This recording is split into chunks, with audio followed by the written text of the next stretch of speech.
ఆ విదర్భరాజు దగ్గర తను రూపొందించిన, తను జీవరూపాన్ని ఇచ్చిన లోపాముద్ర అనేటటువంటి గన్నిని సురక్షితంగా ఉంచారు.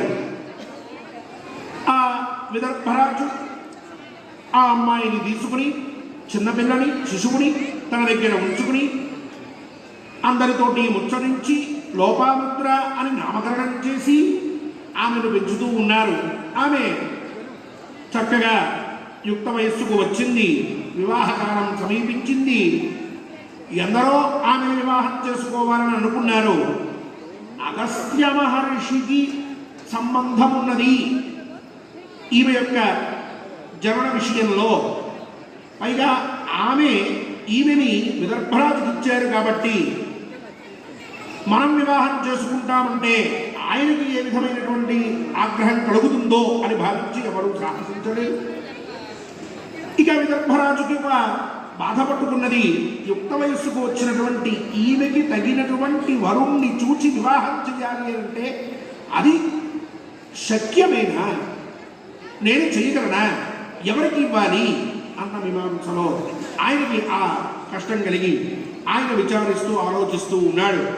ఇలా కాలం గడుస్తూ ఉంటే ఆ పైన వృత్తాంతం ఈ అధ్యాయంలో ఆరంభమవుతూ ఉన్నది. యదా త్వమన్యత అగస్త్యః గార్హస్థ్యే తాం క్షమామితి.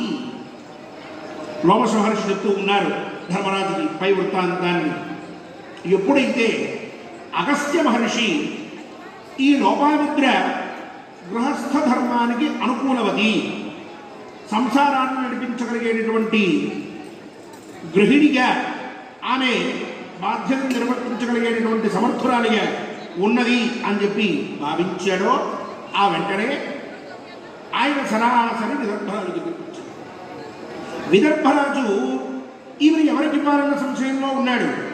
ఈయన వచ్చి రాజన్నివేశే పుత్రన్నే వర్తదే పుత్రకారణాత్. విదర్భరాజా, అగస్త్య మహర్షి అంటున్నారు,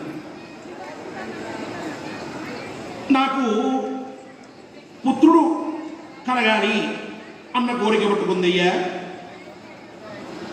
వివాహం చేసుకుంటేనే కదా పుత్రగ్రహణం కలిగేది. ఆ పుత్రుడు పుట్టాలి. ఆ పుత్రుడు పుట్టిన తరువాత మా పితృదేవతలందరూ కూడా తమ యొక్క బాధని విడిచిపెట్టి వారందరూ ఉత్తమ గతికి పొందాలి. ఇదంతా జరగాలంటే వివాహం చేసుకోవాలి. అందువల్ల వరయేత్వా మహీపాల లోపాముద్ర ప్రయచ్చమే.